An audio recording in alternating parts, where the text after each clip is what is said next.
Well, my name is indeed Leonard Joy, and I've had a two-track career as a professor of economics and of international development, and as a UN consultant and consultant for the UN agencies. This latter has involved me particularly in what I have called self-reflecting change, where I have actually used whole administrations to self-reflect on how they need to be, and applied this particularly after the fall of the Soviet Union and the new nations that emerged. But I've also worked on human rights and human rights systems, and they're building them within nations, and indeed on global malnutrition. So I've had a fair whack of understanding and working with UN agencies and the major problems which are totally involved in creating peace. My name is Stuart Levine. I spent the first 10 years of my working career as a practicing attorney. Flash back a little before that, as a second-year law student working for a legal services agency in Camden, New Jersey, they gave me 25 cases on the first day of the semester and said, Stuart, here, these ought to keep you busy for the next 15 weeks. 3 weeks later, I went back to the head of the program and I said, I need some more cases. They said, what'd you do with those cases we gave you? I said, I resolved them all. I settled them all. I got people to agree to a resolution. You see, I didn't know I was supposed to be an advocate for one side. I thought I was supposed to be a problem solver. After 10 years of practicing law, I said, I can't do this anymore. I became too effective an advocate, and I had to begin something else.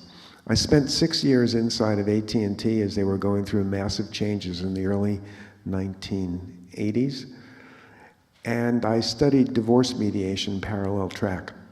And I was getting a lot of success working with couples. And I've taken the models that I developed in that context, and for the last 25 years, I've been bringing them to organizations and individuals as a corporate and organizational consultant. I also have taught negotiation at Cal Berkeley Law School. Thank you. I'm Rita Marin, and I've been anti-war since my childhood, when there was a Second World War, and I'm older than most of you. I remember very well the feelings with which we greeted the advent of the United Nations, and that's what I will be focusing on today, some of the pluses and some of the minuses. The minuses are evident. If you listen to the news at all, you know that we're in a tough situation, and the Syria event is pointing it up for us more radically than anyone can cope with.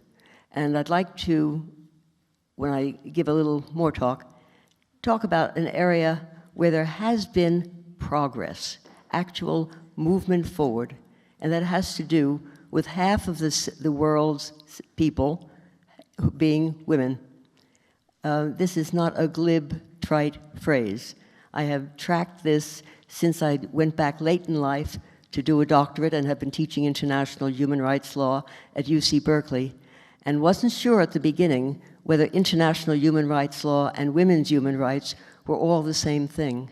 And I've had a little bit more enlightenment since being at the United Nations in March of this year for the Commission on the Status of Women. So I'd like to talk more about what actually has moved forward and how, in fact, the movement forward of women's organizations and women's human rights is helpful, clearly, not just for women, but for men and all citizens of the planet.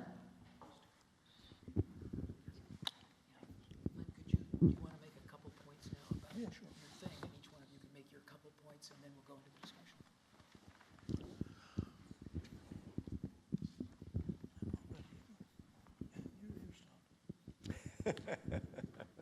Okay, I'll start.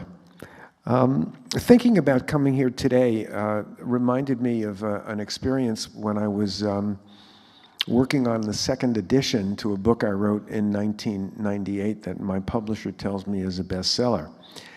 And it was a chapter in which a couple of individuals applied the specific skill sets in the book about how to resolve conflict and how to reach effective agreements. And I said to myself as I was revising the book, I don't know if I want to use that chapter because I'd like my work to be more international. And then I read through the chapter and I had this mind flash, and it said, no, Stuart, real capacity to have peace begins within each individual. So leave this example in of a way of being in the world. And let me read a couple of paragraphs. Gladstone, we look forward to the time when the power of love will replace the love of power. Then will our world know the blessings of peace. We can become the change we are waiting for. Often the aggregation of simple actions by many can have a huge impact. This is reflected by a variety of recent innovations. All represent small individual actions that together constitute a movement that has a profound, large-scale impact. If we can change our kids' education, act civilly towards each other and our families and communities, and adopt new business practices, we can become the change we're waiting for. By taking small actions, large results will follow. It all starts with you and me and your neighbor and your significant other and your family and your colleagues and your boss and your mayor and your city council people and your representatives and your congressional representatives. So really it's about, and I teach a lot of conflict resolvers, and people say, what's it take to be good at resolving conflict? And what I always say is it takes a lot of work on yourself. You know, you need to work on yourself as an individual and create peace within, and then that'll get broadcast in all the activities and all the actions that you do. It's about things that David suggested. It's about how we treat each other on a day-to-day, moment-to-moment basis. And then there are some skills. Most people don't know how to resolve conflict because they don't have a good mind map of what conflict is. They don't see it as a process of engagement and dialogue. And there are many, many, many different forms of that. They don't know how to begin collaborations with effective agreements.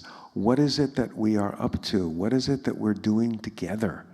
How is it that we can create a shared vision and move towards that vision together?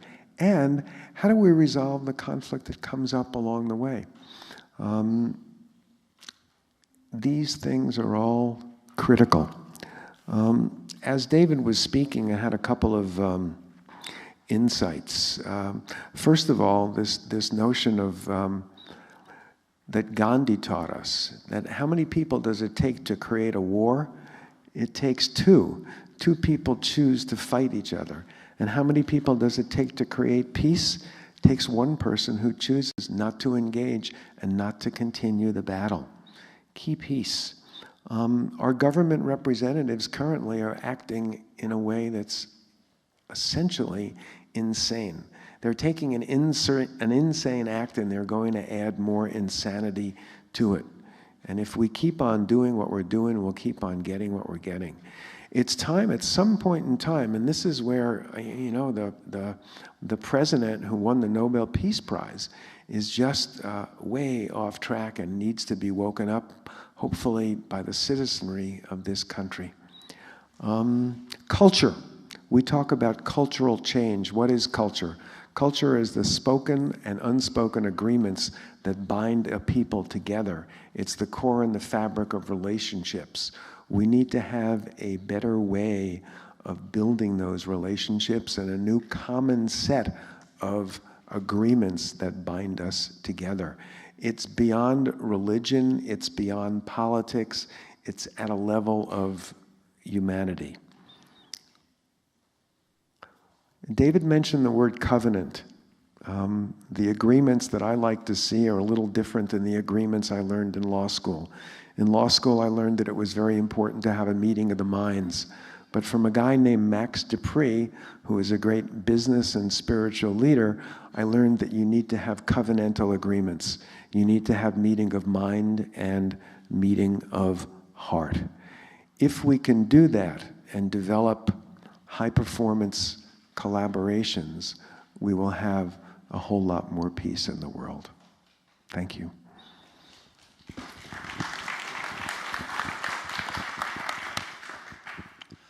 Well, what I was asked to say was to talk about values and practices to change organizational and national behaviors. And when I was listening to David, he raised so many points that I would wish to elaborate on.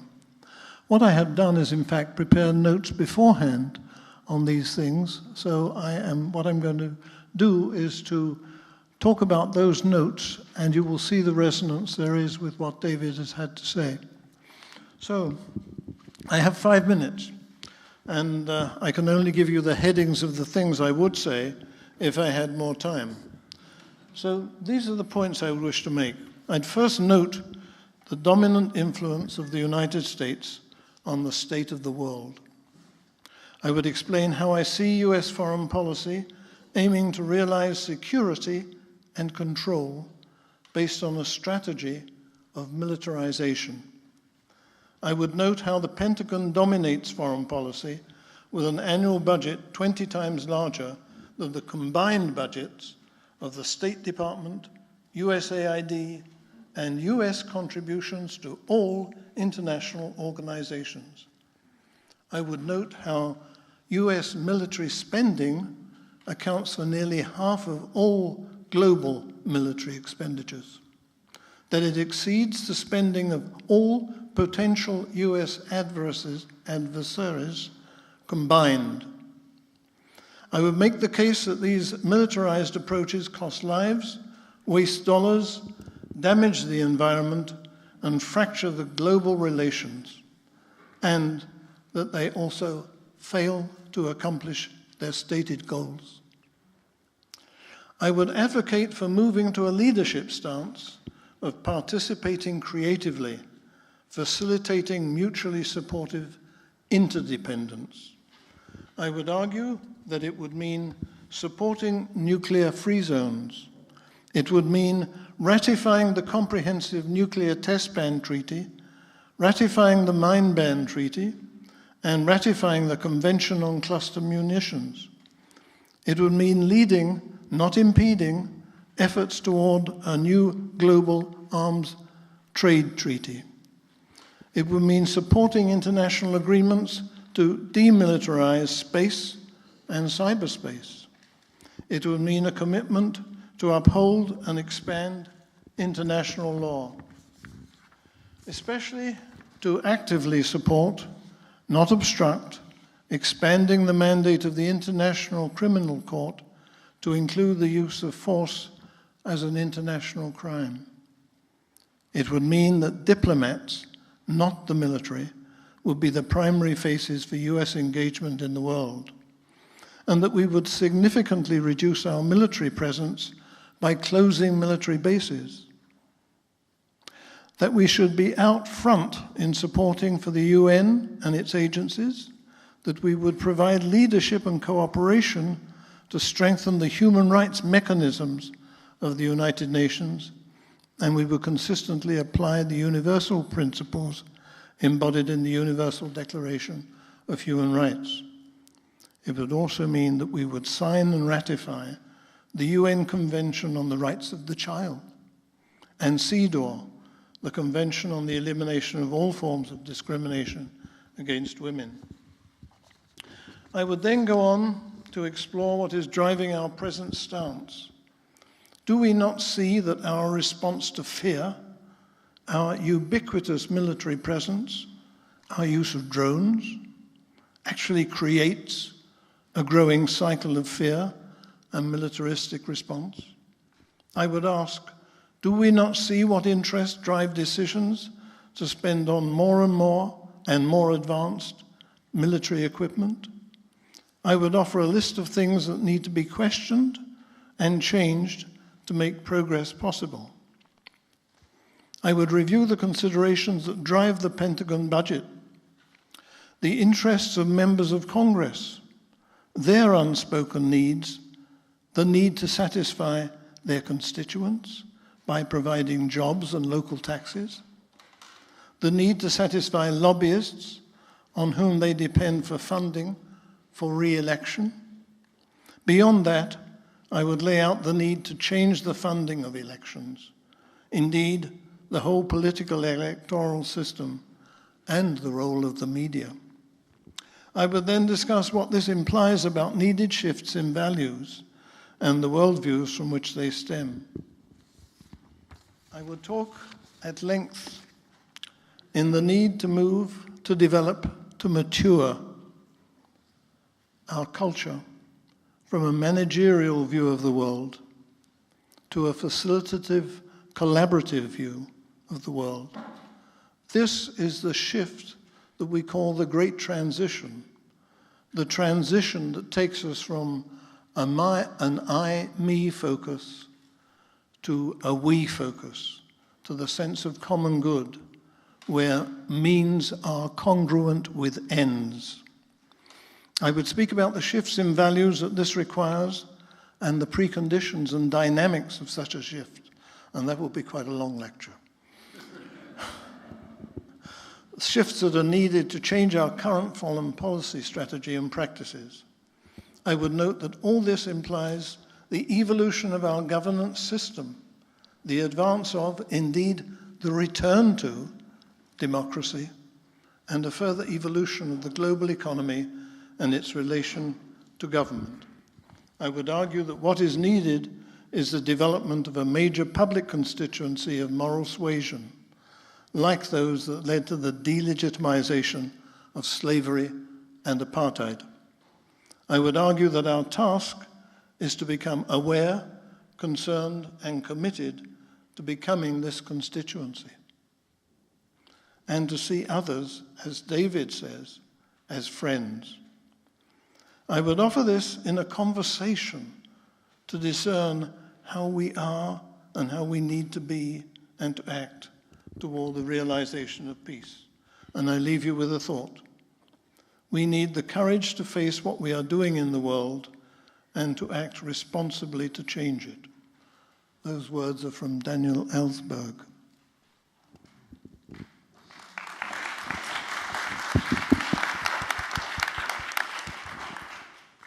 I'm going to make, would it help if I stood up? Would people prefer?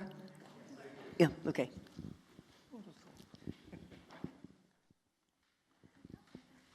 I'm going to follow up on something that my fellow speaker mentioned here. But you'll see how it connects. This morning, until now, we came here, we've been working, this United Nations Association East Bay chapter has been working at the Solano Stroll. Many of you may know about that. It's a once-a-year event that's taking place today, unfortunately, at the same time as this. So I was working there this morning and working on the very issue that Leonard was bringing up. Rather than hoping for something and yearning for something, in addition to that, it's necessary to act on it. And it was my task this morning, my happy task, to walk up and down Solano with a clipboard, on it a petition going to two of our senators, the two senators of California, Dianne Feinstein and Barbara Boxer, asking them to ratify the treaties, the international treaties that the United States has signed, but it's a two-part process, signing first and then ratifying. We have not ratified the treaties that Leonard mentioned, and let me mention a few others. In fact, the petition that was signed by hundreds of people this morning was to ratify the Treaty on the Rights of the Child.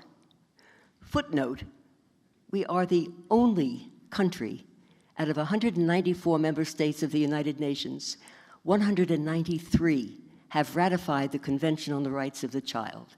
We are the only outstanding naysayer. President Clinton signed it before he left office. Secondly, the Convention on the Elimination of All Forms of Discrimination Against Women, a mouthful which we shorten into CEDAW.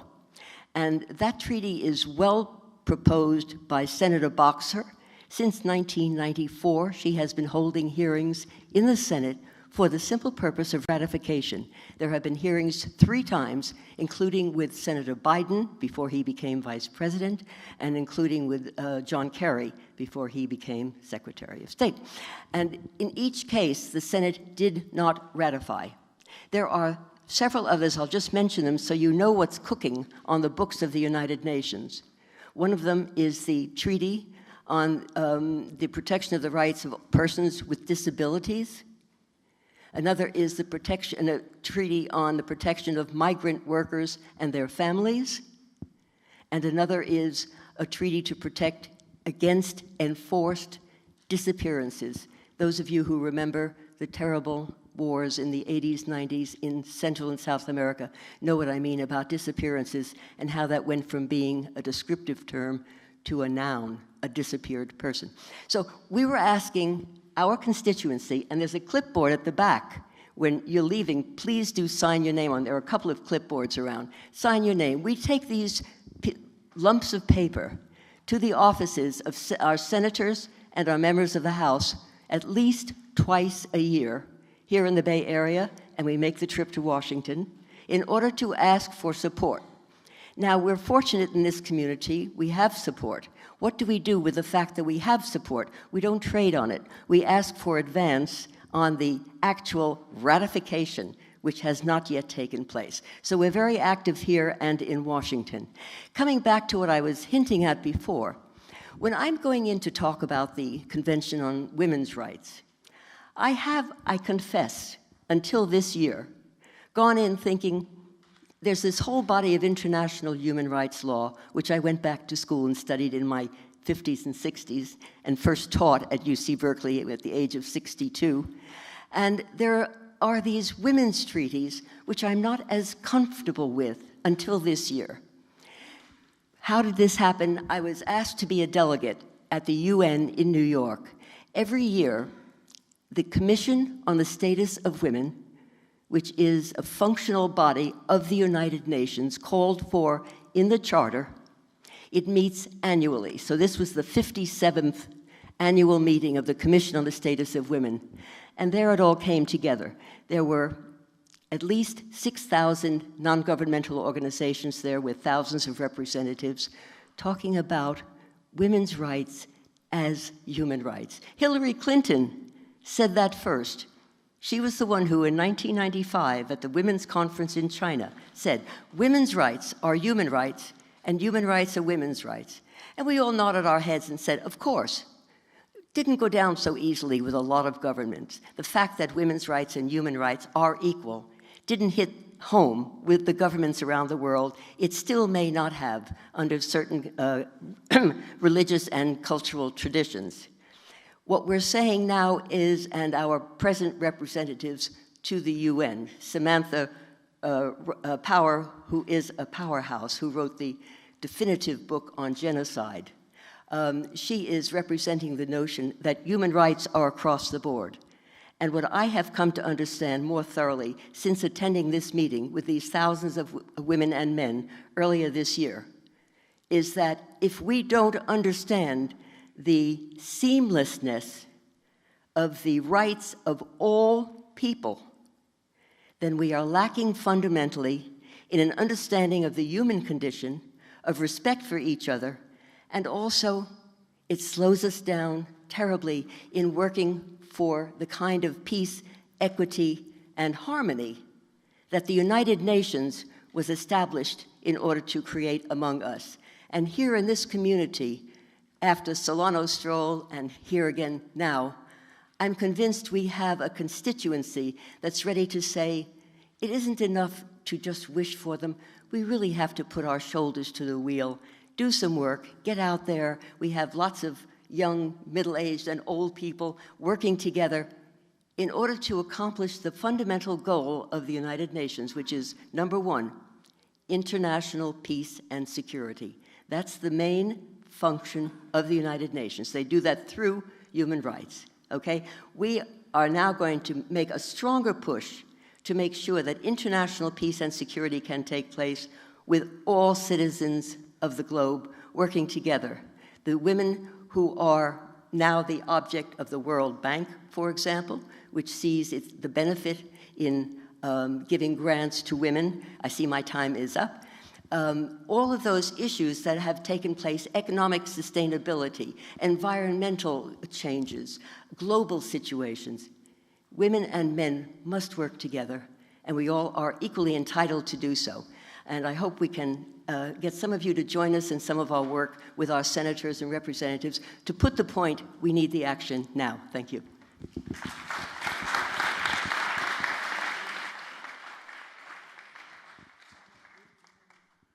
I will be working with Stuart and leading one of the workshops, but this is your chance to ask questions of any or all of us. Sir.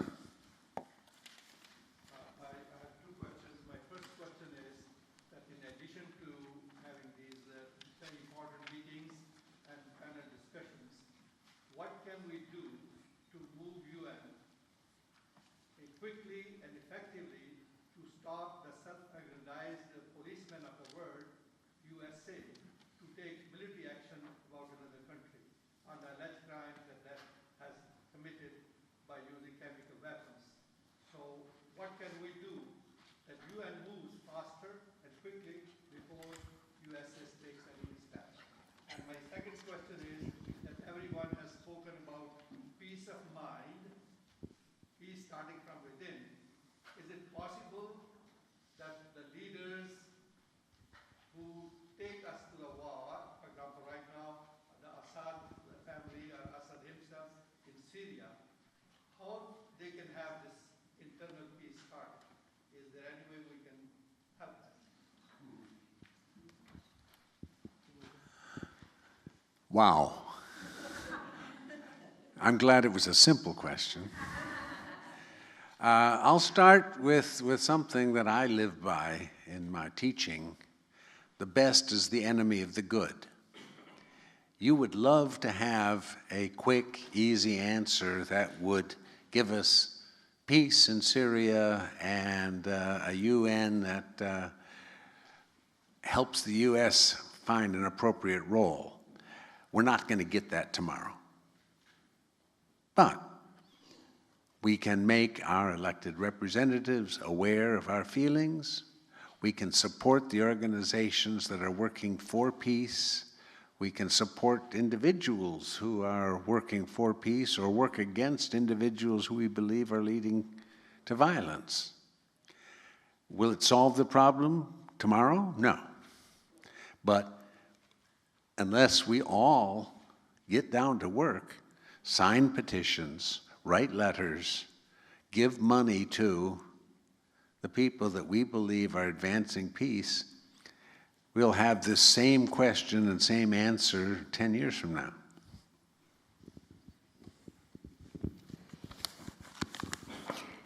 This question of Syria is tearing us all apart. From the president on down, I would say.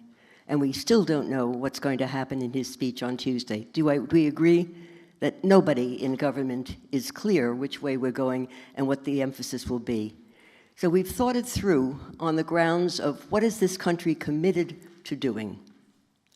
Are we committed as brothers and sisters to care for people who are having chemical warfare inflicted on them? If not, if we are not, and the president has said we are, this is another problem. If we are not committed to working to stop this and to take action, what is our value as a human civilization? If we are going to take action, how do we plan it so that it has a positive result, not just action and more killing for the sake of saying, yes, we sent in troops to try to stop Assad's army from another chemical attack, and it didn't work. We don't want to go forward with a half solution. The only way to work this through, I believe, and it's not being used 100%. It's being used 50%, is to go to the United Nations and to say, this is the body that we nations of the world have voluntarily set up for this purpose.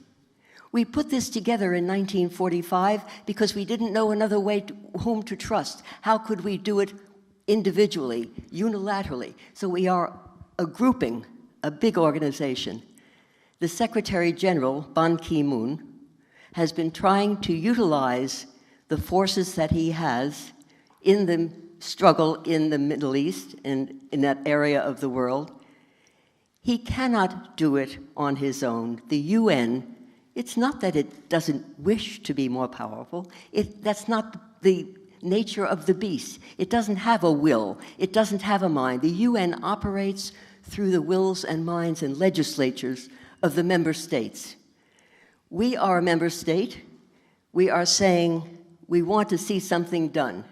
There is not another member state that has joined us. The British vote to not join us is, as I see it, a response to the fact that we went into Iraq for weapons of mass destruction that did not exist. And this is the payback. We do not do things without consequence.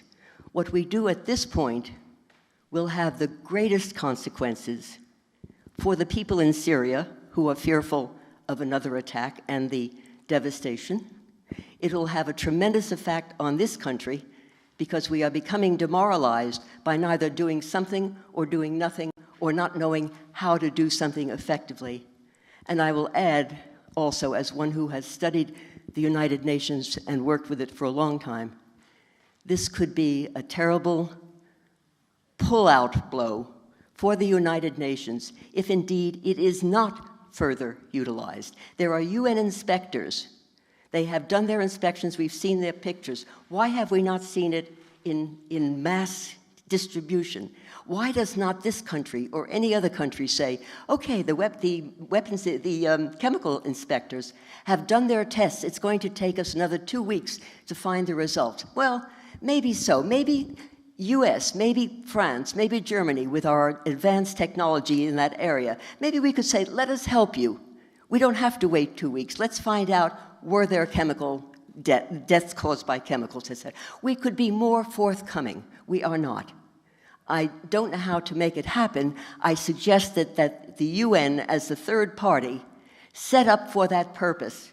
And if we didn't have a UN, we'd have to set one up all over again. That UN this is the moment to make it achieve a new purpose in the world that everybody can see and appreciate. Thank you.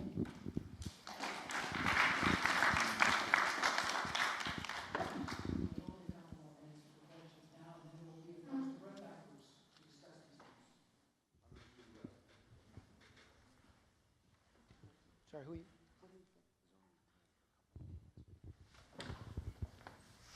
I think a lot of us have a feeling of deja vu all over again with the Syria story. And that's one of the things that's so disheartening about it. But something that's happened over the last 10 days is so different that it's just blown my mind, and I'd like to get your response about how we might take advantage of it. I find myself all of a sudden against Nancy Pelosi and Dianne Feinstein and Barbara Boxer, and on the same side, not only with Pope Francis, but Sarah Palin and Rand Paul. Just, hello? It's a new discussion at that level. And we haven't had a debate like this where we have this breakdown of traditional alliances. Can we take advantage of it? Yep. Couple of thoughts. Politics seems to make strange bedfellows. So it's not shocking or surprising. And when I say politics, what I mean by politics is the series of discussions and conversations by which decisions are made about how resources are used, which is really all that's going on. You know, David said earlier, he mentioned our representatives. And one of the things that's not happening is, and it's because of the role models in the media and where Congress has gone to, there are no statespeople, and there is nobody trying to take care So I think we're at perhaps a watershed time, that there is so much blowback going on as I hear individual representatives talking about what they're hearing from their constituents all across the board, that this action isn't proper. And maybe, if we're lucky, the president will start to hear those voices and say, maybe we're barking up the wrong tree. Maybe the population doesn't want this. We've seen some evidence in the Arab Spring.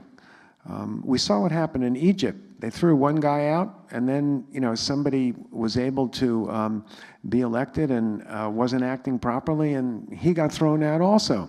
So there's foment on the part of people, and there are representatives. So I think it's just important to keep at it and keep at it and keep at it and keep at it, and be strong. And the gentleman asked before about, when will we shift? I mentioned in the quote from Gladstone, when the love of power is transcended into the power of love. And that's something that's a grassroots level that needs to come from the ground up. Unfortunately, the folks at the top are too much in love with power. Am I right? Haven't I seen a notice that we're being called to demonstrate tomorrow in San Francisco? Nobody seems to have heard. But I think we are, and I think we should look out for it, and I think we should go.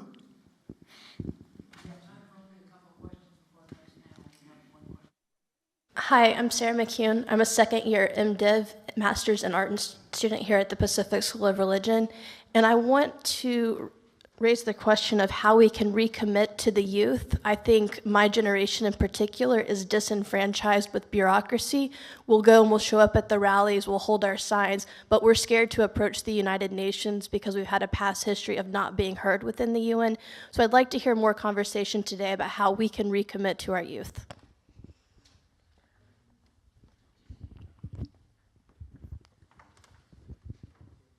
While they're deciding who's going to respond, there is a group that's going to be speaking about that in the next panel, and there will be a breakout discussion in which anybody who wants to address that can get involved. Anybody want to do a quick answer on that up there? Just a quick answer. My generation was focused on war. Another generation was focused on possessions. I see a new generation rising that is questioning basic values, and I see it with a great deal of hope. It's not up to us to make pathways to the young people. It's up to the young people to pound on the doors of power and force them open and force those old fogies, I think is the polite word, to listen. You have to cut it now. Yeah, okay. Do you want to say thank you? Okay. Thank you, panelists.